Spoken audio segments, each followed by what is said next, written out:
वक्रतुंड महाकाय कोटिसूर्य समप्रभा निर्विघ्नं कुरु मे देव सर्वकार्येषु सर्वदा।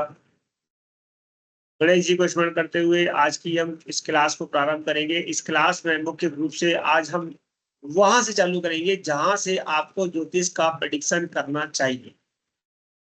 यानी अब तक आप जब भी ज्योतिष की बात करते हैं, ज्योतिष की प्रेडिक्शन की बात करते हैं, तो व्यक्ति आपके सामने क्या करता है, एक कुंडली सामने रख देते हैं, लग्न कुंडली, और लग्न कुंडली दशा और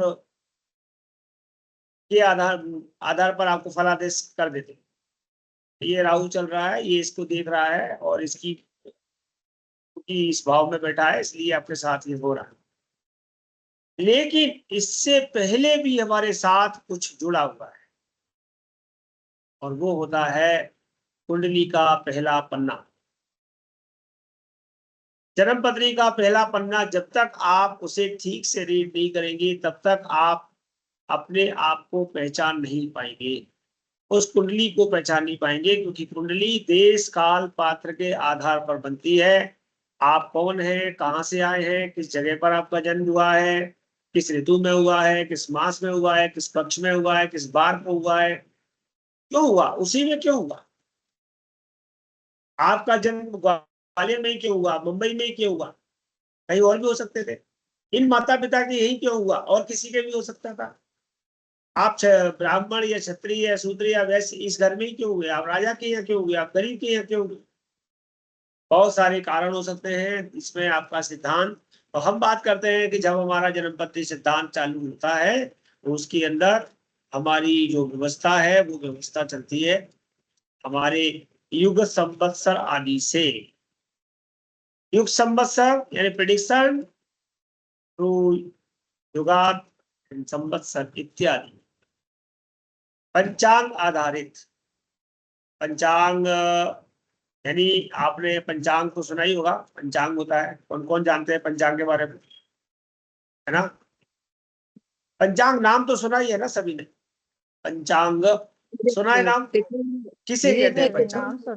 देखते हैं सर, कौन से अक्षांश चल हाँ, रहे हैं, कौन से सारा लैटिट्यूड वगैरह सब देखते हैं जिसमें। केवल 5 चीजों से बनता है पंचांग। तिथि, नक्षत्र, योग, करण, पाद। तो फिर से बोल सकता हूं, तिथि, नक्षत्र, योग, करण, पाद।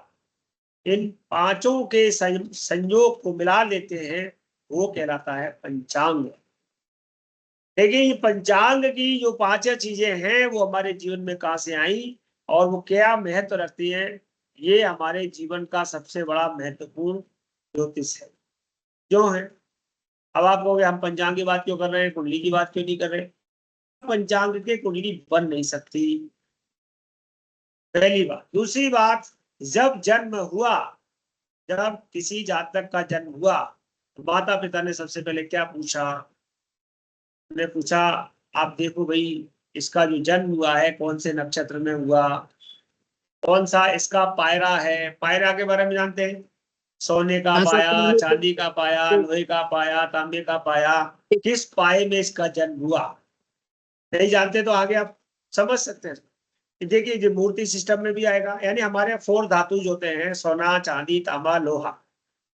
इसमें सोना, चांदी, तांबा, इसमें सबसे ज्यादा खराब लोहा है। यदि लोह पाद में किसी जातक का जन्म हुआ है तो वो जरूर जन्म समय पर महीने 15 दिन बहुत बीमार कष्ट रह सकता है। अब उसका हम तुलादान आदि कराते हैं, तुलादान के बारे में सुना यस सर, है ना। वजन बच्चे के बराबर लिए सर 7 उस हाँ उसके बराबर से अनाज रख के, 7 पहले तो पुरानी परंपरा में तो तराजू में एक में अनाज रखते थे, एक में बच्चे को रखते थे, तराजू का पूजन करते थे और वो जोशी महाराज जो होते हैं वो देते थे।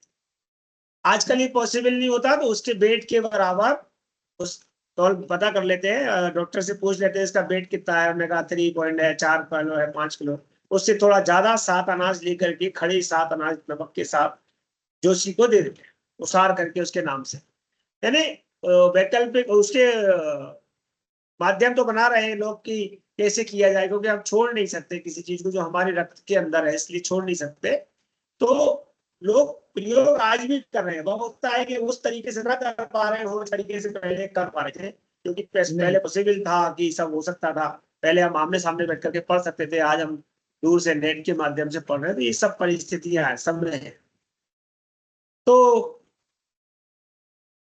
पूछते हैं, ये है कुछ दिक्कत तो नहीं आ रहा है? आवाज आ रही है कि नहीं? हेलो? सर आ रही है, जी, बीच गुरुजी, बीच में आवाज बस आ थोड़ी सी कट रही अच्छा, है। हाँ, मुझे लग रहा है कुछ नेट कनेक्शन इशू है थोड़ा सा। ओके, तो सबसे पहले क्या पूछेंगे कि इसका कौन से नक्षत्र में जन्म हुआ है। तो ये भी पूछेंगे, मूल तो नहीं पड़े, ये शब्द भी आपने सुना होगा, मूल तो नहीं पड़े। इसके जन्म का अक्षर क्या है, इसका नाम क्या रखे, ये किसको भारी है, चरुआ कब रखेंगे। चरुआ के नाम से कोई कोई जानते होंगे शायद। चरुआ बच्चा जब होता है तो चौथे दिन, हाँ बिल्कुल, नीता जी जानती है। ऐसे बहुत सी चीजें होती हैं।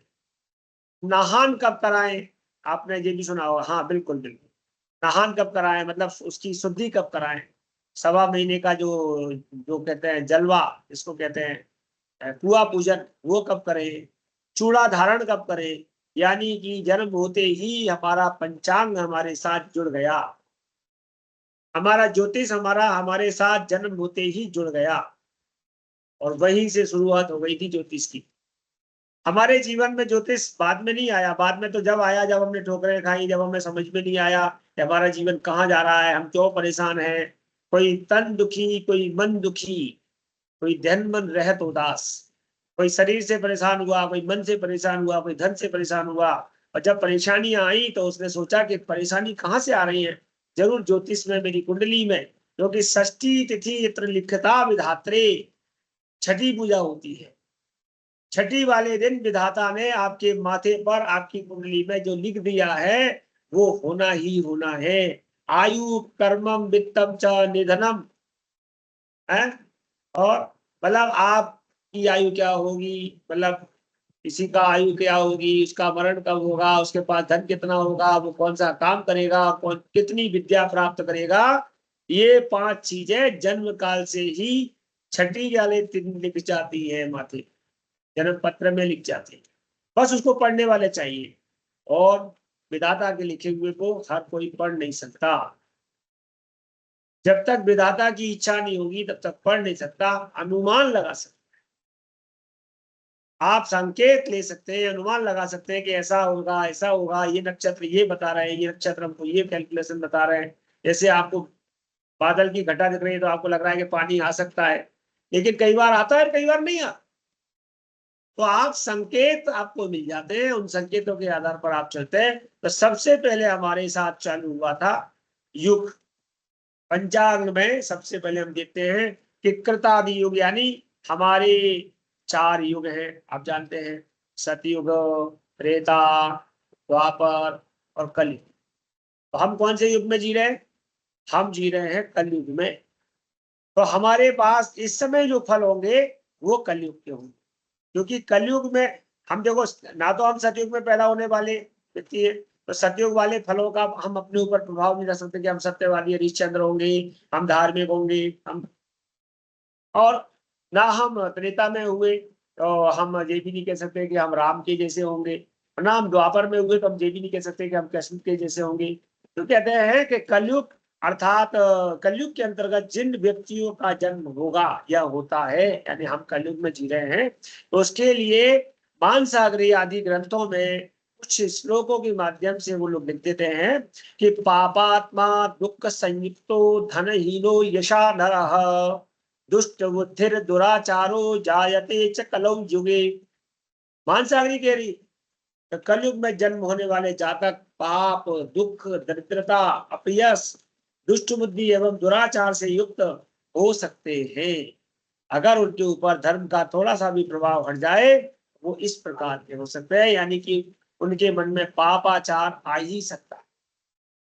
ये इस युग का प्रभाव है। हम लोग कभी कभी गलत काम करते हैं, ऐसा नहीं है कि, मैं कह रहा हूं ये कितना भी बड़ा सिद्ध संत हो, कितना भी बड़ा दुष्ट हो, दोनों ही प्रवृत्ति के व्यक्तियों के मन में अच्छे और बुरे दोनों विचार कभी कभी आ ही जाते हैं, और ये सब युग का प्रभाव।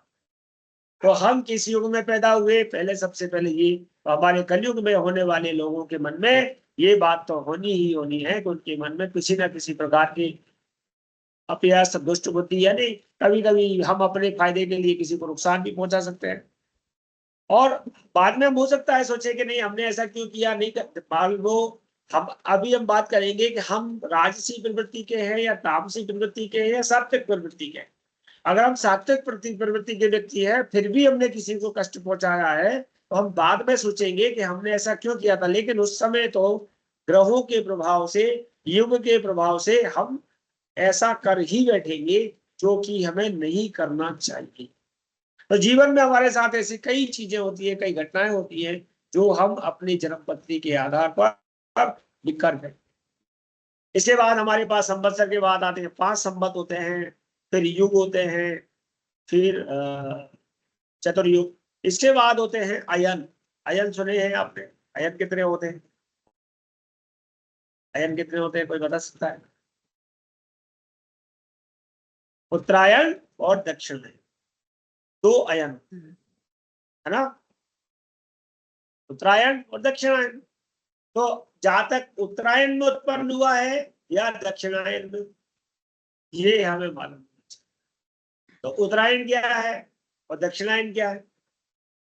दक्षिणायन अभी पिछली क्लासों में मैं 2-3 क्लासें आपको इंट्रोडक्शन क्लास लिया था, तब मैं बोला था उसके बारे में। दक्षिणायन माने जो अब हमारा इस समय चल रहा है, ये दक्षिणायन चल रहा है। जब सूर्य कर्क राशि में प्रवेश कर जाते हैं और जब तक वो मकर राशि में प्रवेश नहीं करते तब तक वो दक्षिणायन काल कहलाता है। दक्षिणायन, दक्षिण की ओर अयन करना, जब सूर्य दक्षिण की ओर चलते हैं उसे हम दक्षिणायन कहते हैं। इस समय पर ग्रहों की शुभता कम हो जाती है, अंधकार बढ़ जाता है, और ग्रहों की शुभता कम होने से काल क्रम बढ़ जाता है, यानी कि रात्रि बढ़ जाती है, दिन कम हो जाता है। ऐसे वर्ण व्यक्ति, जो ऐसे लोग दक्षिणायन में उत्पन्न होंगे, उनके अंदर दक्षिणायन के जो फल होते हैं वो आते हैं। और उत्तरायण, उत्तर को स्वर्ग की ओर कहा गया। दक्षिण में देखिए, अब दक्षिण में क्या है? दक्षिण में हमारा साउथ है, श्रीलंका है। तो रावण का रहता था, आप देखेंगे लंका में रहता था। तो साउथ में ही देवतियों का विषय बताया गया है। जितने जो एनर्जिक है, ज्यादा गुस्से वाले लोग हैं और ज्यादा तामसी प्रवृत्ति के लोग हैं, वो दक्षिणायन में हो सकते हैं। तो दक्षिणायन वालों में तामसी प्रवृत्ति ज्यादा हो सकती है। अब इन चीजों पे बहुत ज्यादा हम आगे बढ़ेंगे तब पता चलेगा, लेकिन हमें हर चीज पता है। मैंने बताया आप कुंडली के पहले पन्ने से शुरुआत कर रहे हैं। आप जब प्रेडिक्शन लिखेंगे, प्रेडिक्शन करेंगे, तो आपको ये बड़े काम की चीज रहेगी आने वाले समय। और हर चीज का प्रभाव होता ही होता है। और उत्तरायण, उत्तर हमारे उत्तर दिशा में चले जाइए, आप उत्तर चले जाइए, उत्तरांचल चले जाइए, हरिद्वार चले जाइए। उत्तर में स्वर्ग है, स्वर्ग में चले जाइए। भगवान राम गए तो स्वर्ग की ओर, युधिष्ठिर आदि गए स्वर्ग में, गए तो किधर गए? दक्षिण की ओर से गए कि उत्तर की ओर से गए? उत्तर से गए। आज हम 4 धाम तीर्थ यात्रा करने जाते हैं, किधर जाते हैं? उत्तर में जाते हैं। यानी हमारा कहा गया है कि उत्तर प्रकाशमय है, धर्ममय है, ज्ञानमय है।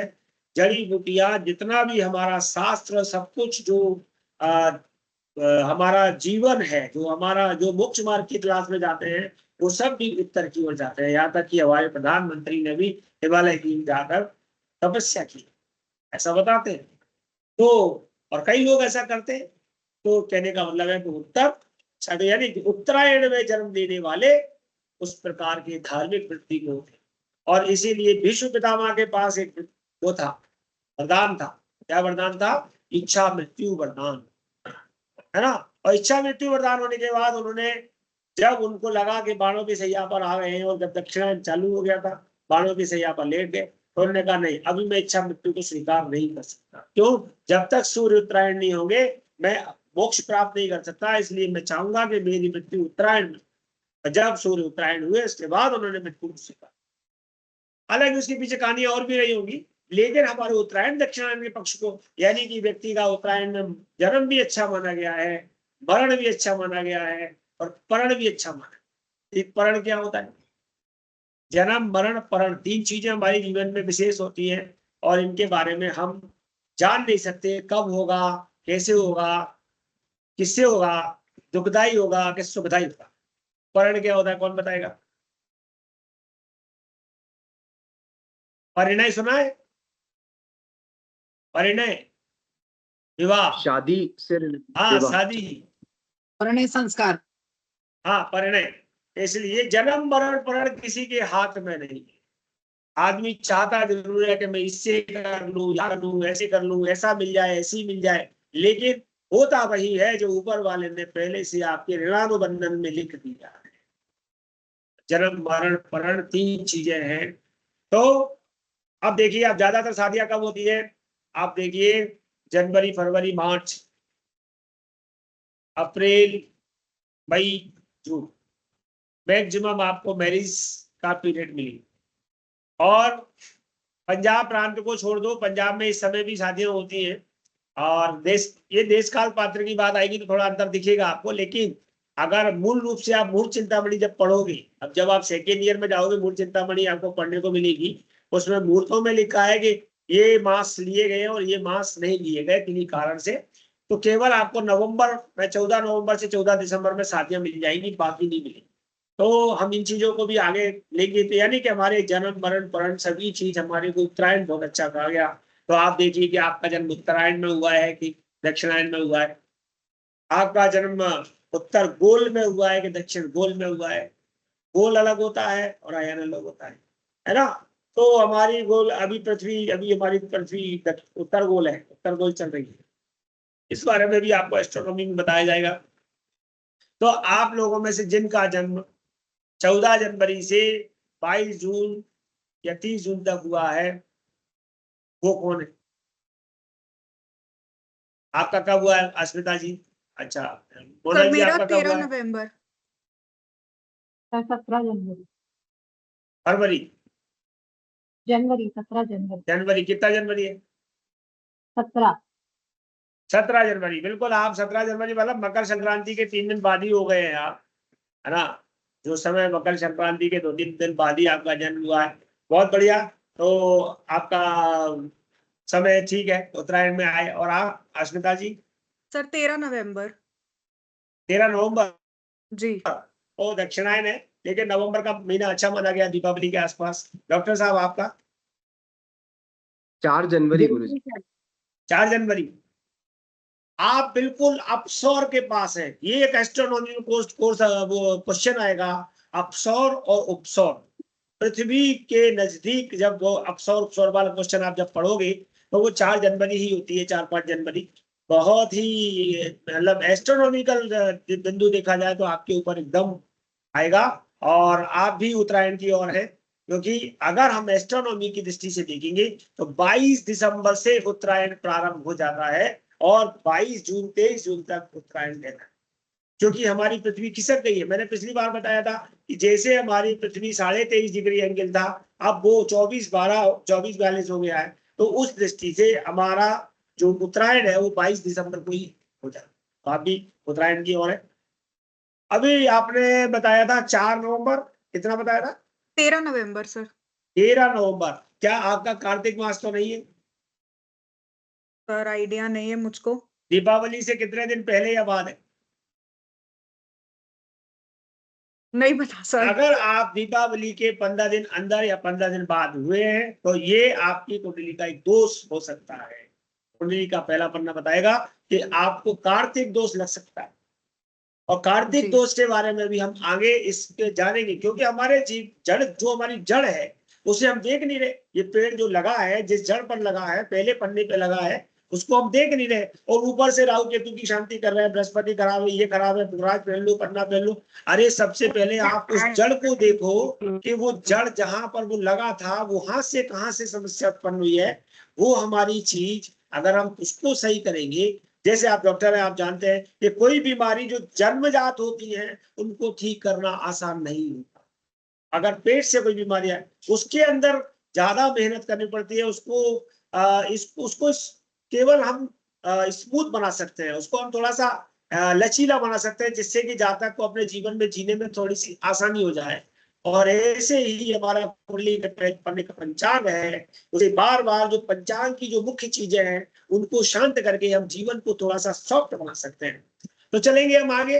उत्तरायण और दक्षिणायन आप देख लेना, जिस लोगों का जन्म 22 जून से दिसंबर से 22 जून है उत्तरायण वाले हैं, और जो दिसंबर 22 से जून के बाद है और दिसंबर है वो दक्षिणायन वाले हैं। मैं उत्तरायण का ही हूँ, मेरा तो 9 मार्च है, तो कोई दिक्कत ही नहीं। सर दिवाली के बाद हुआ सर जन्म। नेताजी कुछ बोल रही है? जी सर, सर, मैं ये बोल पूछ रही रही थी दिवाली कि के जुलाई बाद वाले- हुआ था जन्म। एक मिनट, नीताजी की सुनो। हाँ, मैं कह रही हूँ सर, जुलाई अगस्त वाले या सितंबर वाले ये सब दक्षिणायन माने जाएंगे। दक्षिणायन माने जाएंगे, बिल्कुल दक्षिणायन 22 जून के बाद। जैसा नहीं है कि दक्षिणायन खराब है, दक्षिणायन भी बहुत अच्छा है। भगवान ने दक्षिणायन में जन्म लिया है, उत्तरायण में भी जन्म लिया है, दक्षिणायन में भी जन्म लिया है। देखिए कृष्ण का जन्म अभी अष्टमी को होने वाला है, इस समय दक्षिणायन चल रहा है। वामन अवतार हुआ है, वो भी दक्षिणायन में हुआ है। तो आप बिल्कुल नहीं सोचिए, अगर आप सितंबर के आसपास पैदा हुए हैं तो कहीं ना कहीं भगवान के अवतार है। तो बहुत सी चीजें हैं, हम देखेंगे। अप्रैल में भगवान राम का जन्म हुआ है, उधर चैत्र मास में शुक्ल पक्ष में, मधुमास पुनीता आपने सुना होगा। तो मास कोई खराब नहीं है, लेकिन हमें आज की डेट में उसे फिर भी उसके माध्यम से कुंडली को देखना चालू करना है, शुरुआत वहां से करनी है। तो उत्तरायण दक्षिणायन जब हमारे जीवन में आया, उसके बाद एक अयन के 3 ऋतु हुए और दूसरे अयन के भी 3 ऋतु हुए। तो टोटल हमारे पास कितने ऋतु हुए? 6 ऋतु हुए। ऋतु कितनी हो गई? 6। हमारे जीवन में 6 ऋतुएं होती हैं, और 6 ऋतु जो होती हैं उसको हम देखेंगे, शरद, गर्म। तो आपकी सबसे पहले कौन सी ऋतु आएगी? उसके बाद आप ऋतुओं में जाए तो आपको कितनी ऋतुओं के बारे में मालूम है आप लोगों को? गर्मी, बता सकता है? सर्दी, बसंत और चार ही शरद। पता है मुझे। हाँ, शरद, गर्मी, वर्षा, ठंड, शरद, आ बसंत, रही है शिशिर। शिशिर। एक शिशिर भी है, शिशिर भी है। बसंत ऋतु है ना। बसंत है। तो हमारी ऋतु प्रारंभ होती है ग्रीष्म से। ग्रीष्म, वर्षा, शरद, और शरद के बाद हेमंत, और उसके बाद शिशिर, फिर आज आना बसंत। बंद हो गई है। क्या बंद हो गया? नहीं सर, आ रही है आवाज, आ रही है। आवाज नहीं आ रही? नहीं आ रही है आ सर, रही है। बिल्कुल आ रही है। हाँ, ठीक है, वो मेरा नहीं, कहीं नहीं हो सर। सकता है नेट थोड़ा बहुत कमजोर हो रहा हो। तो हमारा जो ऋतुओं का क्रम प्रारंभ होता है वो बस ग्रीष्म से चालू होता है। क्यों? क्योंकि आप देखिए हमारा संवत कब चालू होता है? आप किसी को मालूम है अप्रैल से। संवत कब चालू होता है? अप्रैल से सर। बिल्कुल, लगभग अप्रैल से। और इसलिए कि आपने देखा होगा विक्रम संवत बोलते हैं चैत्र शुक्ल प्रतिपदा, है ना। पड़वा से। हाँ, चैत्र वहीं से हमारा संवत चालू होता है। चूंकि हम विक्रम संवत की बात करें, हालांकि हमारे सच संवत भी अलग है। और कार्तिक आदि संवत है, कार्तिक से भी होता था, वैशाख से भी होता था, चैत्र से भी होता है। लेकिन वर्तमान में हम इसी को फॉलो कर रहे हैं, विक्रम संवत को। शक भी होता है, शालिवाहन शक, राजा एक शालिवाहन हुए थे, उनके नाम से शक चलता है। तो जो जो हमारे ऋषि मुनिगण हुए उनके नाम से एक संवत बना दिया, शक बना दिया। तिथियों का आखिरी आकलन वहां करके वहां से नए क्रम को जोड़ते हुए चले गए। तो हम विक्रम संवत से बात करते हैं, तो विक्रम संवत से चैत्र शुक्ल पक्ष, तो वो होता है हमारा ग्रीष्म ऋतु। और उसके बाद हमारा अभी जो चल रहा है, सबको मालूम है, ये चल रही है वर्षा ऋतु। और हर 2-2 महीने में एक ऋतु आएगी। और वर्षा ऋतु के बाद आएगी हमारी शरद ऋतु। शरद ऋतु के बाद आएगी हमारी हेमंत ऋतु। उसके बाद आएगी हमारी शिशिर ऋतु, और शिशिर ऋतु के बाद आएगी बसंत ऋतु। तो शिशिर ऋतु कब पड़ेगी? शिशिर ऋतु पड़ेगी आपकी दिसंबर जनवरी, है ना। और बसंत कब पड़ेगी? लगभग फरवरी मार्च। तो जिनका जन्म शिशिर ऋतु में हुआ वो कैसे हो सकते हैं? कहते हैं शिशिर हुए या बसंत हुए, इनमें व्यक्ति सुंदर बहुत होते हैं। शरद, शिशिर, बसंत, है ना। इनमें क्योंकि आप नॉर्मली बात करें तो जो ठंडी जगह पर रहने वाले लोग हैं वो थोड़े से गोरे होते हैं, सुंदर होते हैं। तो ऐसे ही यहाँ पर भी कहा गया। और आप देखिए सबसे ज्यादा आप जब खान पान कर सकते हैं वो आप दिसंबर जनवरी वाले महीनों में कर सकते हैं। भोजन आदि कर सकते हैं कि नहीं? सब तरह का भोजन कर सकते हैं, पचा सकते हैं, लेकिन गर्मी में आप ज्यादा भोजन नहीं कर सकते। गर्मी में आपके शरीर वर्ण आकृति भी परेशान हो जाती है, जल की भी कमी आ जाती है। तो कहते हैं कि शिशिर ऋतु में जन्म लेने वाले लोग अच्छे कहे गए हैं, रूपवान होते हैं, यौवन संपन्न होते हैं, और लेकिन कभी कभी मद में चूर अभिमानी भी हो सकते हैं। कामुक और बलवान होते हैं, सुखी होते हैं, दीर्घायु, उनको मिष्ठान प्रिय होता है। अच्छे आचरण वाले बात रोगी, उनको बात रोग है ना, बात रोग हो जाता है, और संतान सुख मिलता है, सत्कर्मों से संलग्न रहते हैं, थोड़े से क्रोध करते हैं। इसी के बाद बसंत ऋतु आ जाएगी, तो बसंत ऋतु को बहुत अच्छा कहा गया है। बसंत के बारे में तो सब जानते हैं कि सबसे ज्यादा अगर कोई अच्छी ऋतु कही गई है तो दो कही गई है, बसंत और दूसरी शरद। बसंत ऋतु वाले भी मनस्वी, तेजस्वी, अनेक कार्यों में दक्ष, और अनेक देश विदेशों की जानकारी रखने वाले, गुणवान, कांतिमान, ऐश्वर्यवान, संगीत में निपुण, गणित में निपुण, यानी बहुत सारी उनकी खूबियां कही गई होंगी तो बसंत ऋतु की। इसके बाद जब ग्रीष्म ऋतु आती है, ये थोड़ी सी परेशान करने वाली ऋतु है, जैसा कि हम जानते हैं। तो ऐसे कार्यों, ऐसे ऋतु में काम करने वाले लोगों को थोड़ा सा क्रोध आता है ना, और भूख ज्यादा लग सकती है, और कभी कभी कुआं, बावड़ी, तालाब, देवालय, इससे उनका संबंध जुड़ जाता है। शास्त्रों को जानने वाले होते हैं, ऐश्वर्यवान होते हैं, विद्या धन उनके पास भी होता है, प्रसन्न चित्त रहते हैं, लेकिन जल से उनका, जल विहार आदि से उनका संपर्क होता है। वर्षा ऋतु वाले भी बहुत अच्छे कहे गए हैं, है ना। और वर्षा ऋतु वाले भी ऐश्वर्युक्त होते हैं, सभी के मतलब अच्छे अच्छे फल कहे गए हैं, ऐसा नहीं है। लेकिन वर्षा ऋतु वालों का थोड़ा सा स्त्रियों के साथ संपर्क ज्यादा हो सकता है, ऐसा शास्त्रों में लिख दिया, मानसागरी वगैरह में लिख दिया है। और ये कृषि कार्य करने वाले भी हो सकते हैं, कृषि इनको पसंद हो सकती है। शरद ऋतु वाले थोड़े से वाणिज्य वाले हो सकते हैं, व्यापार में उनका थोड़ा सा ज्यादा झुकाव हो सकता है, और व्यापार करके धन कमाना, मतलब नौकरी भले करें लेकिन नौकरी उनको ज्यादा पसंद नहीं है। बार बार बीमार हो सकते हैं शरद वाले। हेमंत ऋतु वालों को भी अच्छा कहा गया है, सुंदर, गुणयुक्त। तो ऐसे हमारे 6 ऋतुएं होती है, ऋतुओं के आधार पर भी लोगों के फल होते हैं। अब ऋतुओं के बाद देखिए, पहले क्या हुआ, संबत, संबत के बाद क्या हुआ, अयन, अयन के बाद क्या आया आपके सामने, ऋतु, और ऋतु के बाद क्या आना चाहिए, 2 मासों से मिलकर के एक ऋतु बनती है। क्या 2 मासों से मिलकर, 2 मास कौन से हुए, जैसे चैत्र, बैसाख 2 महीने हो गए, ज्येष्ठ, आषाढ़ 2 महीने हो गए। आपको जनवरी फरवरी नहीं गिनने, मैंने कहा था हम पंचांग की बात कर रहे हैं। पंचांग में तिथि, नक्षत्र, योग, करण, वार, तो ये कहाँ से चलेंगे, इनका संबंध किससे बनेगा, तो इनका संबंध संबत से बनेगा, संबत से। संबत में पहले संबत बनेगा, मतलब वर्ष बनेगा, वर्ष के 2 भाग होंगे वो अयन बनेंगे, अयन के 3 भाग माने 6 भाग होंगे वो ऋतु बनेंगे, और ऋतुओं के 2 भाग होंगे, तो 6 ऋतुओं को 2 में मल्टीप्लाई करेंगे तो 12 मास बनेंगे। अब 12 मास में आप किस मास में पैदा हुए हैं इसका भी फल बनेगा। चैत्र मास, सबसे पहला मास हमारा कौन सा है, चैत्र मास।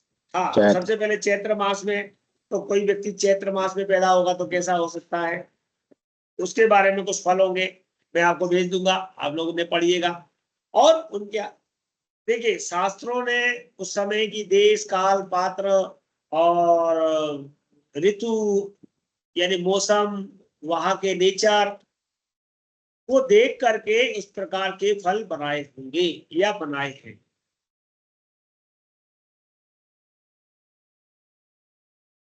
हमारे बृहद पाराशर है, मानसागरी है, सारावली है, फलदीपिका है, यवन जातक है, बहुत सारी पुस्तकें हैं जिनमें इनके बारे में लिखा है, मास के फल, अयन के फल। लेकिन मैं आपका सबका संग्रह करके छोटा छोटा दे दूंगा, जिसको आप एक जगह संग्रह करेंगे, और जब भी आप कुछ लिखना चाहते हैं, किसी की कुंडली या पढ़ना चाहते हैं, जानना चाहते हैं, तो उसमें उनको थोड़ा थोड़ा पुट करेंगे, तो आप देखेंगे कि आपके फल में एक एक बहुत अच्छा एक क्लास से आएगा, टेस्ट आएगा, कि आपको लगेगा कि हाँ ये फल हमारा थोड़ा सा संतुष्टिजनक है।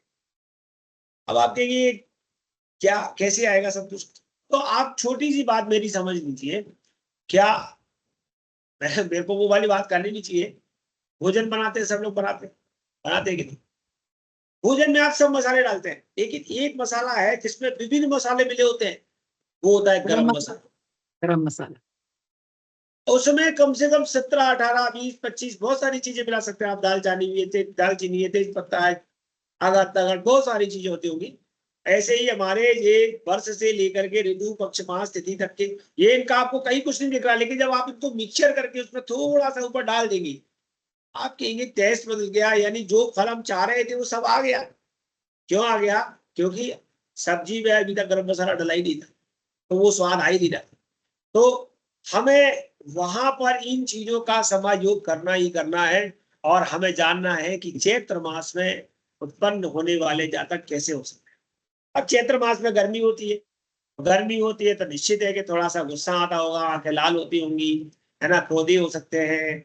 और हालांकि चैत्र मास उत्सव का भी है, हमारा नया संवत चालू होता है तो उत्सव मनाने वाले होते होंगे, गुरु देवता ब्राह्मणों से जुड़े होते होंगे, क्योंकि हमारी नवरात्रि भी उसी समय प्रारंभ होती है, और उसी समय हमारे कुछ तीज त्योहार भी प्रारंभ होते हैं, तो सुमधुर भोजन आदि की भी व्यवस्थाएं उस समय होती होंगी, तो ये लोगों के लिए अच्छा होता होगा। तो कुछ खराब कुछ अच्छा मिश्रित करते हुए हम चैत्र मास को देखेंगे।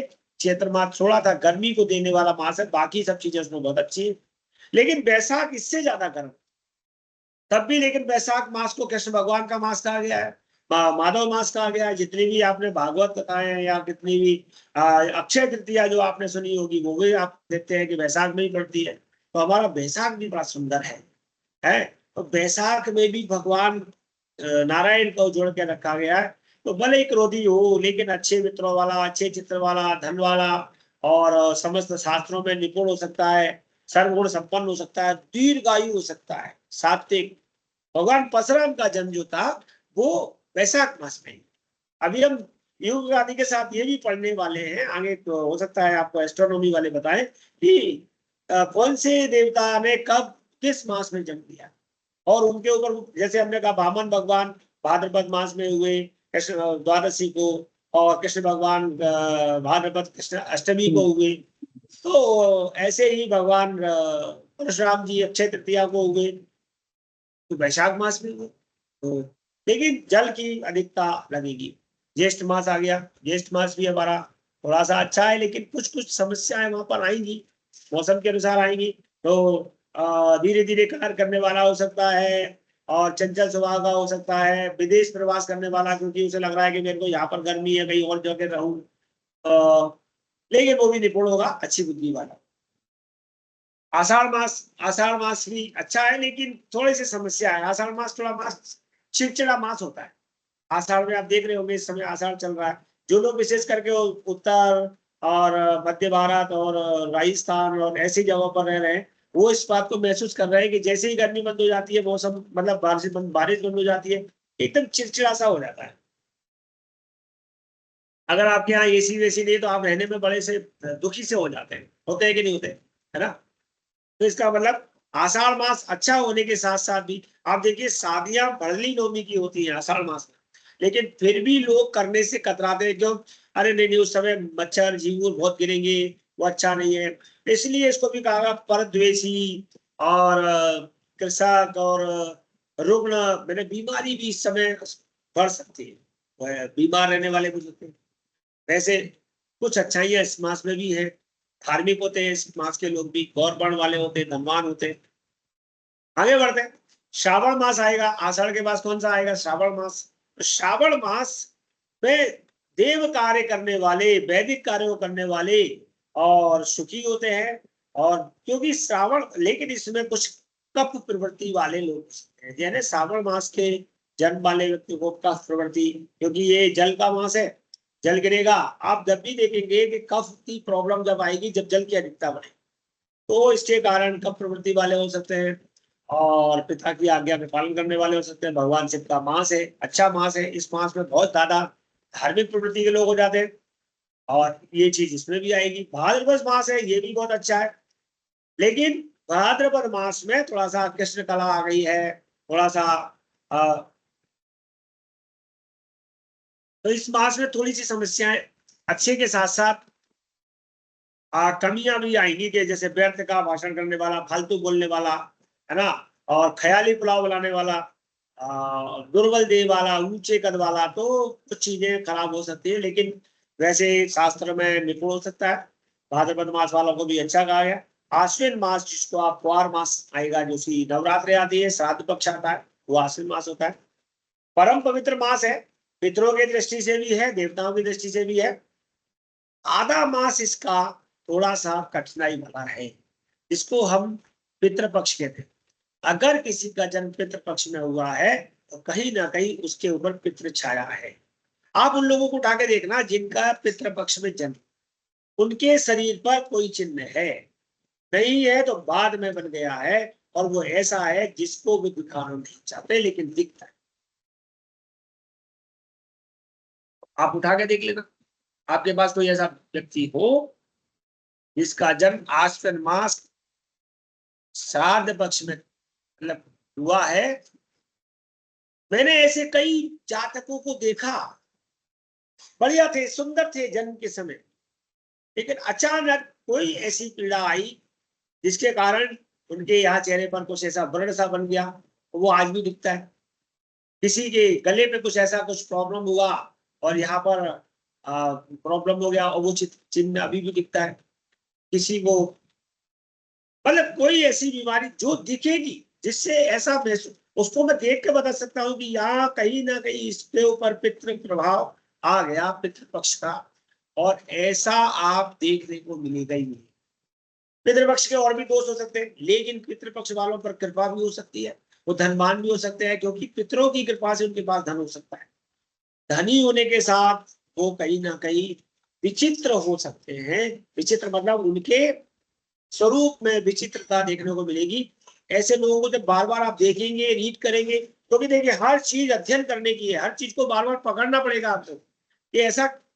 और आपको इसीलिए आपको क्या करना पड़ेगा, आने वाले समय के लिए कुंडलियां संग्रह करनी पड़ेगी। एक कुंडली आप अपने पास जो भी किसी की मिलती है, सही जानकारी उसे रखिए, और उसके पीछे उसकी केस हिस्ट्री लिख लीजिए कि उसकी केस हिस्ट्री क्या है, जिससे कि आने वाले समय में जब आप उसकी ज्योतिष के दृष्टि से अध्ययन कर रहे होंगे, तो आप उस केस हिस्ट्री के आधार पर जो आप हम लोगों से पढ़ रहे हैं, पुस्तकों में पढ़ रहे हैं, उससे मिलान कर सकेंगे कि एक बार ऐसा कहा गया था कि आश्विन में जन्म लेने वाले ऐसे होते हैं, मेरे पास ये श्राद्ध पक्ष की ये इतनी कुंडलियां हैं, देखूं मिलाऊं, आप 99% आपको फल मिल जाए, और आपको भी यही ज्योतिष है। तो मैं आगे बढ़ूंगा। आश्विन मास, लेकिन दूसरा पक्ष उसका आएगा शुभ पक्ष, जिसमें हमारी नवरात्र होगी। अच्छा पक्ष माना गया, उसमें देवियों के दिन है, कोई दिक्कत नहीं आती। लेकिन इसके बाद हमारा जो मास आता है वो आता है कार्तिक मास। कार्तिक मास का जन्म का दोष। कार्तिक मास में जन्म लेने वाले जातक धनवान हो सकते हैं, लेकिन ऐसे लोगों के पास धन आसानी से नहीं दिखता, और इनको मन में बुरे ख्याल बहुत आते हैं, व्यापारी होते हैं, और इन पुष्ट शरीर वाले होंगे, आंखें अच्छी होंगी, बाचाल, लेकिन इनकी बुद्धि बड़ी टेढ़ी चलेगी, और थोड़े आलसी भी हो सकते हैं, लेकिन सत्कर्मी है। और मैंने देखा है, इसको हम दूसरी तरीके से जोड़े। अभी आपके साथ मैंने केवल मास को जोड़ा, आने वाले समय में हम इसको मास को सौर मास से जोड़ेंगे, क्योंकि ये जो कार्तिक मास है ये चांद्र मास है, लेकिन हम इसको सौर मास से जब जोड़ेंगे तो हमें पता चलेगा कि उस समय सूर्य तुला राशि में है। और जब सूर्य तुला राशि में है, तो सूर्य तुला राशि में जब होते हैं तो वो नीच के हो जाते हैं। ये बात आपने सुनी होगी, नहीं सुनी है तो आप धीरे धीरे जैसे ज्योतिष की ओर बढ़ेंगे आपको पता चलेगा। मेष राशि में सूर्य उच्च के होते हैं और तुला राशि में नीच के होते हैं। तो मेष राशि में जब सूर्य है वो कौन सा महीना है, वैशाख का महीना है। उच्च के सूर्य में जन्म हुआ तो वहां पर सूर्य की उच्चता का प्रभाव आ गया। और यहाँ तुला राशि में जब सूर्य थे, नीच के सूर्य में जन्म हुआ तो वहां पर नीच के सूर्य का प्रभाव आ गया, यानी सूर्य के नीच होना भी वहां पर उसकी दुर्भाग्य का कारण हो सकता है। कार्तिक मास का संबंध अगर हम कृतिका से जुड़े या कार्तिक से जुड़े, तो कार्तिक कौन थे? भगवान शिव के पुत्र थे, बहुत ज्यादा पराक्रमी, जिद्दी, और उन्होंने विशाल सेना लेकर के, मतलब सारा इतना बड़े सब, मतलब सबसे बड़ा अगर विजय रथी कोई था तो वो कार्तिक था। लेकिन वो अपने इस सब के बावजूद भी सुखी नहीं हो सके, गृहस्थी नहीं बच सकी, क्यों? उनके अंदर क्रोध बहुत था, जिसके कारण वो अपना परिवार नहीं बचा सके। कई बार उनको पराजय का मुंह देखना पड़ा। गणेश जी ने अपनी बुद्धि से उस विजय प्राप्त कर ली, और वो इस बात से दुखी भी हो गए, घर संसार से भी चले गए, घर छोड़ के चले गए। ये जब कार्तिक की कथा को कार्तिक मास से जोड़ोगे, कहीं ना कहीं आपको उसके सिम्टम मिल जाएंगे। अगर आप नीच के सूर्य को से जोड़ोगे तो उसके सिम्टम मिल जाएंगे। कार्तिक, इसीलिए कार्तिक मास में जन्म लेने वालों के लिए मूर्त चिंतामणि में कार्तिक मास शांति विधान भी लिखा है। यानी कि कार्तिक मास में किसी का जन्म विशेष करके नीच सूर्य में हुआ है तो उसके लिए उसका शांति विधान होता है। जैसे मूल शांति होती है, ऐसे ही कार्तिक शांति। समस्या वही आएगी कि क्या उस शांति को करने वाले प्रॉपर लोग हैं, जानकार? भाई एक डॉक्टर है जिसने आपको बीमारी बता दी, लेकिन दूसरा डॉक्टर जो कि सर्जरी करता है, वो सर्जरी जानता है कि नहीं, ये बात भी और आना जरूरी है। तो जो वेद विद्या को अच्छे से जानते हो, वेदों को अच्छे से जानते हो, और उसके अंतर्गत कौन से सूक्त पढ़े जाएंगे, कौन से मंत्रों से उसकी शांति होगी, ये अगर प्रॉपर जानने वाला होगा तो शांति होगी। आजकल हो गया चाहे ज्योतिष हो चाहे वेद हो, इसमें अधगचरे ज्ञान वाले लोग ज्यादा आ गए। 90% 90% लोग वो हैं जिनको ना तो ठीक से स्वस्ति वाचन आता है और ना ठीक से ज्योतिष के 12 राशि 9 ग्रहों और 27 नक्षत्रों के बारे में पता है। लेकिन वो कहते नहीं, हमारे पास सब आता है, आप आइए, हम सब कर देंगे, सब हो जाएगा, आप ठीक हो जाओगे। पता चला जातक 2-3 जगह जाकर के परेशान होकर के वापस आ गया, तो उसका विश्वास ही खत्म हो गया, ज्योतिष से भी, कर्मकांड से भी। और विश्वास किसने खत्म कर दिया? हमारे ही लोगों ने। तो हम सबको इस बात का ध्यान रखना है कि हम जो जानते हैं केवल उसे करेंगे, और जो नहीं जानते हैं उसे हम सीखने का प्रयास करेंगे। इसलिए नहीं कि हमें करना है, इसलिए कि जो व्यक्ति करेगा उसको हम समझ सकेंगे कि इसको आता है कि नहीं। और वो मेरी क्लास में आगे पीछे आपको देखने को मिला, क्योंकि ये ग्वालियर चैप्टर है जो आपको स्पिरिचुअल संग में देगा, वैदिक रेमेडी संग देगा, और आपको ये भी बताएगा कि किसी रेमेडी को करने के लिए कौन से मंत्र कहाँ कैसे किस तरीके से प्रयुक्त हो सकते हैं या होते हैं, उनके बारे में भी जानकारी है। तो आप उस ब्राह्मण की भी प्रकम थोड़ी सी जानकारी ले सकते हो, जो कराएगा कि क्या ये हमारे जिस पेशेंट को हमने भेजा है उसका ठीक से निवारण कर पाएगा कि नहीं। क्योंकि उस ब्राह्मण की बदनामी नहीं होगी, बदनामी आपकी होगी, क्योंकि आपने कहा कि ये शांति करा लीजिए, किससे कराएं? तो फलाने पंडित जी, आप उनसे करा लीजिए, और उन्होंने करा ली, फायदा नहीं हुआ, तो उनको लगेगा कि आपका उससे कुछ कमीशन सेट था, आपने उससे ले लिया है, मेरा तो उसका। ऐसा होता है कि नहीं होता? तो हमको चाहिए कि हम जिससे भी रेमेडी कराएंगे उसके बारे में भी हमें मालूम हो, और मालूम जब भी होगा जब हमें खुद को मालूम हो, हमें थोड़ी सी संस्कृत ज्ञान होगा, हमें थोड़े से श्लोकों का ज्ञान होगा, थोड़ी सी उसके विषय में मालूम होगा कि वो उसके अंतर्गत क्या क्या होता है, कैसे होता है, वो सब चीजें भी आपको मिलेंगी। आने वाले समय में बहुत समय है हमारे पास, तो ऐसी कुछ बातें हैं जो मैं आपके साथ में लेके आया हूँ। अब हम बात कर रहे थे चैत्र मास के बाद, बहुत सारी कार्तिक मास के बाद कौन सा मास आता है आपको मालूम है? मार्गशीर्ष मास आता है, जिसको हम अगहन कहते हैं। अगेन मास में जन्म लेने वाले जातक बहुत अच्छे होते हैं, लेकिन इसी के मास का नाम की जो अमावस होती है, मार्गशीर्ष मास की जो अमावस होती है, वो सबसे ज्यादा खराब, उसका नाम होता है सार्पशीर्ष। मार्गशीर्ष का दूसरा नाम है सार्पशीर्ष, और विशेष करके वो अमावस में, अर्थात सार्पशीर्ष क्यों? बिच्छू और सर्प दोनों का असर उस पर होता है। वृश्चिक राशि में सूर्य है और वृश्चिक राशि में ही चंद्र है। सार्पशीर्ष दोष लग जाता है, और वो सार्पशीर्ष दोष या मार्गशीर्ष मास में अमावस के निकट जन्म होना, ये कहीं ना कहीं उसके जीवन में आपको दिखाएगा। ये छोटी छोटी बातें, छोटे छोटे बिंदु हैं, जब आप उसका कुंडली का पहला पन्ना पढ़ेंगे आपको पता चल जाएगा कि अरे परेशानी तो यहाँ से थी और हम घूम कहीं और रहे थे। सार्पशीर्ष दोष शांति के बारे में भी आपको उसके बारे में जानना होगा, लेकिन उससे सबसे पहले आपको पता करना पड़ेगा कि क्या इस कारण परेशानी तो नहीं है। तो मार्गशीर्ष वैसे बहुत अच्छा है, भगवान कृष्ण विष्णु का ही मास है। और मार्गशीर्ष के बाद हम देखेंगे पौष मास, जिसको हम फूस कहते हैं। फूस मास में जन्मे जातकों के लिए भी, क्योंकि ये खर मास होता है, बहुत अच्छा फल नहीं है, लेकिन खराब भी नहीं है, खराब भी नहीं। फूस मास अच्छा है, इसमें बहुत ज्यादा खराब फल नहीं कहे गए। और इसके बाद आता है माघ मास। माघ मास जो कि आपने मकर संक्रांति के पास पड़ता है, बहुत अच्छा महीना है। माघ मास में जन्म लेने वाले जातक बुद्धिमान, चतुर, होशियार होते हैं, पढ़ने लिखने वाले होते हैं। और उसके बाद फाल्गुन मास होता है, जो होली के आसपास होता है, वो भी बहुत अच्छा मास है। और इस तरीके से 12 मासों की कल्पना हमने की। तो हमारे पास क्या क्या हुआ, संपत हुआ, अयन हुआ, ऋतु हुई, मास हुआ। और मास में भी जैसे हमने संपत के 2 भाग किए अयन, ऐसे ही मास के 2 भाग करेंगे पक्ष। शुक्ल पक्ष तो और एक होगा कृष्ण हमारा शुक्ल पक्ष और एक होगा हमारा कृष्ण पक्ष।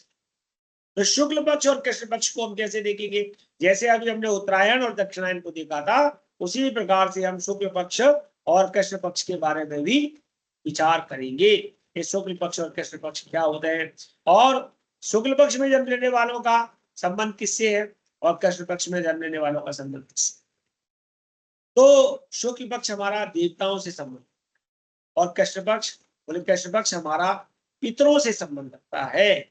अगर किसी का जन्म शुक्ल पक्ष में हुआ है, अब पितरों का दिन रात कितना होता है और देवताओं का कितना होता है, इस बारे में भी आप एस्ट्रोनॉमी में जानेंगे। ये चंद्रमा पर जब आप जाते हैं तो 15 दिन का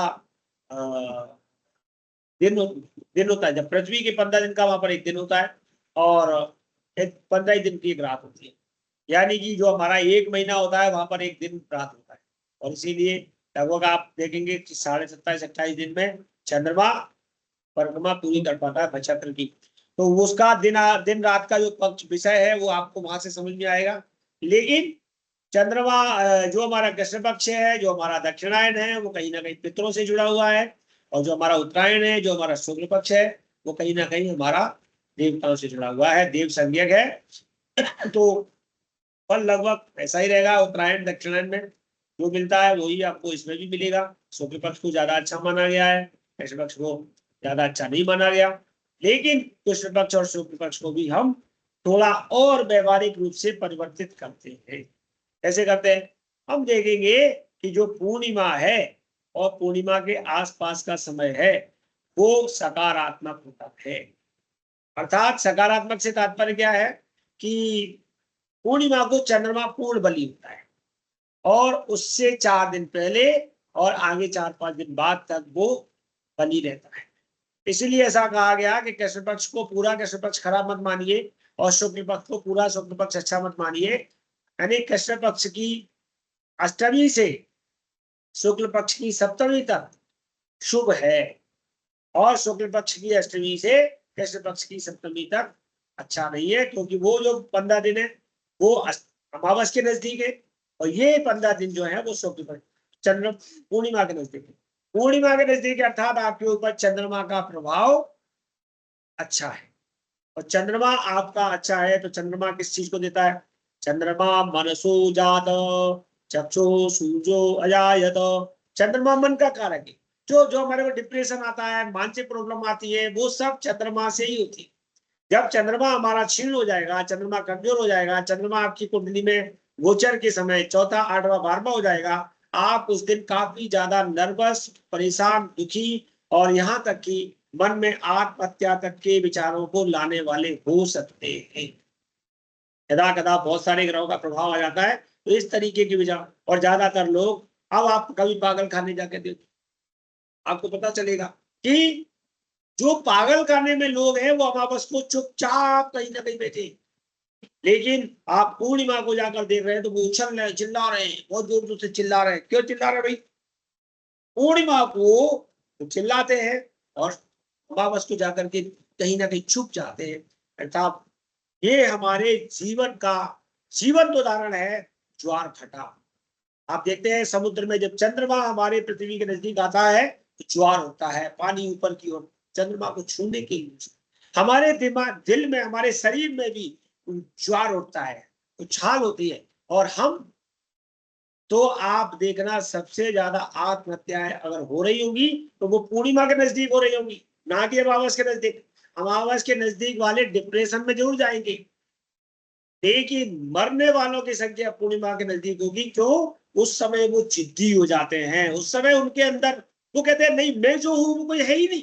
किसी ने फांसी लगा ली, किसी ने आत्महत्या कर ली, कोई ऊपर से कूद गया, वो चंद्रमा बली होने के कारण ऐसा होता है। और मेरे पास ऐसे सुसाइड्स वाले जो केस थे, मैंने उनको नोट किया और रखा अपने पास कि बिल्कुल 1 जनवरी पूर्णिमा के दिन मेरे पास खबर आई कि ऐसे ऐसे अमुक बालक ने, बालिका ने, जो भी बहुत सारी ऐसी खबरें होती है हम नोट करते हैं। तो क्या हमारे केस स्टडी नोट करके रखेंगे तो हमको पढ़ाना आसान होता है और हमारे दिमाग में भी बिठाना आसान होता है कि ये चीज वाकई में होती है। तो भाई ऐसा क्यों होता है? भाई समुद्र ऊपर क्यों उछल गया है और हमारा मन ऊपर क्यों उछल रहा है? ऐसा क्यों हुआ और चंद्रमा से इसका संबंध कैसे बन गया? तो हम देखेंगे कि हमारे शरीर के अंदर जो वाटर होता है वो सलाइन वाटर होता है, वो समुद्री जल होता है, खारा पानी होता है। तो जिस प्रकार से समुद्र का जल उछलता है उसी प्रकार से हमारे शरीर का जल भी उछलता है। चंद्रमा, हम पृथ्वी है, मैंने बोला था हम पृथ्वी है और हमारे और पृथ्वी के जैसे चारों ओर चंद्रमा चक्कर लगा रहा है, ऐसे ही हमारे चारों ओर चंद्रमा चक्कर लगा रहा है। और इसीलिए जब जब चंद्रमा हमारे नियर होता है हम बहुत ज्यादा उत्साहित, अति उत्साही हो जाते हैं। और अति उत्साह में कई बार मैंने ऐसा देखा कि किसी ने गाड़ी तेज चला दी, एक्सीडेंट हो गया। तो अति अति सर्वत्र वर्जित। चंद्रमा ज्यादा खराब होने ने पूर्णिमा भी दोष देगा और अमावस भी दोष देगी। जो पूर्णिमा के नजदीक है वो बहुत क्रोधी है, घर में सबसे ज्यादा उनकी ही चलती है या वो चलाना चाहते हैं। अगर नहीं चलती है तो वो घर को उठा पटक कर देंगी, इसमें कोई संशय नहीं। लेकिन जो अमावस के नजदीक है वो उठा पटक नहीं करेंगे। अगर उनकी नहीं चल रही है तो वो अंदर ही अंदर रोने लगेंगे, अंदर ही अंदर मेरी कोई सुनता नहीं है, मैं क्या करूं। और वो कोशिश करेंगे कि मेरी चले, लेकिन उनकी चल नहीं पाएगी। तो आप इस चीज को प्रैक्टिकली देखना कि आप पूर्णिमा के नजदीक है कि अमावस के नजदीक, और या जो भी आपके परिवार में घर में सबसे ज्यादा ऐसा है जो तानाशाह है, आप उसे देखिए कि उसका जन्म शुक्ल प्रतिभा, द्वितीया, तृतीया, चतुर्थी कब हुआ है, या पूर्णिमा के 1 दिन पहले हुआ है या पूर्णिमा को हुआ है। ऐसी बहुत सारी चीजें आज की क्लास में अब विराम करूंगा, क्योंकि ज्यादा पढ़ने से आपको भी समझ में कम आएगा। हम सभी कृष्ण पक्ष पर आज विराम देते हैं। जितना मैंने बताया उसके लिए आप कुंडलियां संग्रह कीजिए, कुंडलियों में उन चीजों को नोट करिए और आगे बढ़ने का प्रयास करिए। ज्योतिष की जो क्लास है उसमें मैं जो एक्स्ट्रा क्लास शुक्रवार लूंगा उसमें आपको फलित की दृष्टि से प्रिडिक्शन की कुछ विशेष बातें बताऊंगा जो आप सबके काम की है, जो प्रिडिक्शन में आपको काम आएगी। और अलका जी भी आपको ज्योतिष प्रिडिक्शन फलित ज्योतिष की जो पुस्तक है उसके आधार पर पढ़ाएंगी। दोनों में थोड़ी थोड़ी भिन्नता रहेगी, लेकिन दोनों ही विषय आपके एक साथ हैं, जुड़े हुए हैं, आपके काम के हैं, और आप मन लगा के पढ़ते रहिए। मन में कोई क्वेश्चन है तो बताइए। गुरुजी, आज जो पढ़ा है ये कौन सी किताब से हमें रेफर करना है? किताबों में नहीं मिलेगा, मैंने लिखे हुए, क्योंकि बहुत सारी किताबों में दिया है, मानसागरी में दिया है, यमन जातक में दिया है। मैं आपको भेज दूंगा, ग्रुप में भेजूंगा। सबसे अच्छा होगा कि आप लोग हाथ से अपनी कॉपी में लिखें, क्योंकि मैंने शुरू में कहा था कि कॉपी बनाई। मैं हमारे को बचपन में ये बताया गया था कि जब हम एक बार कॉपी में अपने हाथ से लिखते हैं तो हमें एक बार में मतलब आधा तो तभी याद हो जाता है। मैडम तो हमारी शिक्षक रही है नीता जी, वो जानती है इस बात को कि जब हम लिखते हैं तो बहुत सारा हमको लिखने से याद हो जाता है। कई लोग क्या करते हैं, फोटो कॉपी करा लेते हैं, कॉपी पेस्ट कर लेते हैं, उससे याद नहीं होता। तो प्रयास कीजिए कि आप अपने नोट्स बनाइए। हो सकता है कि उसमें टाइप में कुछ गलत लिखा हो, या तो उसे आप सही भी कर सकते हैं जब लिखते हैं तो, और पढ़ने में भी आ जाता है। कोई चीज पढ़ते पढ़ते ऐसी होती है जो हमारे अंदर क्वेश्चन जाग जाता है तो हम उसे भी नोट कर सकते हैं। इसलिए जो मैं भेजूंगा आप कोशिश करिए उसे नोट करिए, तो बहुत काम आएगा। बहुत सी चीजें मैंने आज नहीं पढ़ाई होंगी, लेकिन नोट्स में आपको बहुत सारी चीजें मिलेंगी।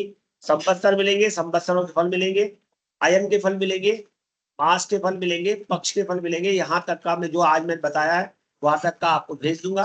अगला मेरा अगली क्लास में शुक्रवार को होगा। किसी कारण यदि क्लास नहीं होगी तो पहले से सूचना रहेगी। हमारी शनिवार इतवार की क्लास फिक्स है, शाम को 6 बजे से 8 बजे तक, रविवार को सुबह 11 बजे से 1 बजे तक, 1 साढ़े 12 जो भी टाइम हो जाए, वो 2 क्लासें फिक्स हैं। शुक्रवार की भी हमने फिक्स की हुई है। आप सभी को कोई भी मन में विषय आता है बताइए। हाँ, जिन लोगों ने फार्म नहीं भरा है वो प्लीज अपना फार्म भर दीजिए। वेदांत जी आपका फार्म आ चुका है, स्मिता जी का भी है, नीता जी का भी है, और शिखा जी का भी है, मोनल जी का भी है। रितु चौहान, आपका शायद फॉर्म नहीं भरा है। प्लीज आप एकेडमिक पोर्टल पर जाकर के सभी लोग अपना फॉर्म भर दीजिए। फॉर्म भरने में कोई भी सर, समस्या आ रही है तो किशोर चतुर्वेदी सर को फोन लगा के पूछ लीजिए। रितु जी क्या कह रही है बताइए। सर मेरा फॉर्म भर गया है, उसमें लिस्ट में भी आपने डाला था कि भर गया है। अच्छा, आपका हो गया है, ठीक है ठीक है, धन्यवाद। और अच्छा, जिनका भी ठीक ना है। भरा हो, मैं अभी नाम मुझे याद नहीं आ रहे हैं, 12-13 लोगों के भरे हैं, 12-13 लोगों के। हाँ, कोर्स एनरोलमेंट में दिक्कत आएगी, वो जैसे हमारा एलएम नंबर, सबके जब फार्म भर जाएंगे एलएम नंबर आ जाएंगे, उसके बाद दूसरे कोर्स का जो एनरोलमेंट है उसके बाद होगा। जैसे किसी ने ज्योतिष प्रवीण के साथ हस्तरेखा लिया है, वास्तु लिया है, वो उसके बाद हो जाएगा, वो हम आपको सूचित करेंगे। और वो उसी फॉर्म के आधार पर केवल आपको केवल एक फॉर्म को फॉरवर्ड करना है, हो जाएगा। तो सर, एक मैं बात समझता पूछनी हूँ थी। श्वेता जी सर, एक आपका बात- फॉर्म नहीं है ना? श्वेता जी आपका फॉर्म नहीं है, ये भर दिया क्या आपने श्वेता जी? मयंक झा, भानु प्रताप जी, सर मेरा फॉर्म भरा है। अच्छा भरा है, ओके। नहीं, फिर कुछ देख मेरे लेना। नहीं भरे, अच्छा, मैं भर दूंगी आगे। ठीक सर, है एक ठीक है, बात जिनने पूछनी भर दिया है थी, बहुत पूछ अच्छा लूं है, क्या? धन्यवाद उनको। सर, जी एक नीता बात जी कुछ कह रही पूछनी है? थी, पूछ लो। हाँ सर, मैं ये पूछ, मेरे सामने मेरी अपनी जन्मपत्री रखी है। सर, मैं एक बात पूछना चाह रही थी, जैसे कृष्ण पक्ष में चतुर्थी का दिन है, तो ये अमावस्या से तो काफी दूर होगा। नहीं नहीं, वो अमावस्या के नजदीक है, लेकिन हाँ चतुर्थी है, थोड़ी सी दूर है, लेकिन वो आएगी क्षीण चंद्रमा में। अमावस्या के वाले फलों में ही, अमावस्या क्षीण के फलों में चंद्रमा ही में है। आएगा, बलि चंद्रमा में नहीं आएगा। जी जी, कृष्ण पक्ष ठीक है, की सप्तमी के बाद, कृष्ण पक्ष ठीक की है, सप्तमी के बाद बलि चंद्रमा होगा। ठीक। जी, चलिए, और किसी के कोई क्वेश्चन तो नहीं, तो हम आज की क्लास में विराम कर सकते हैं। सर्वे बंधु के साथ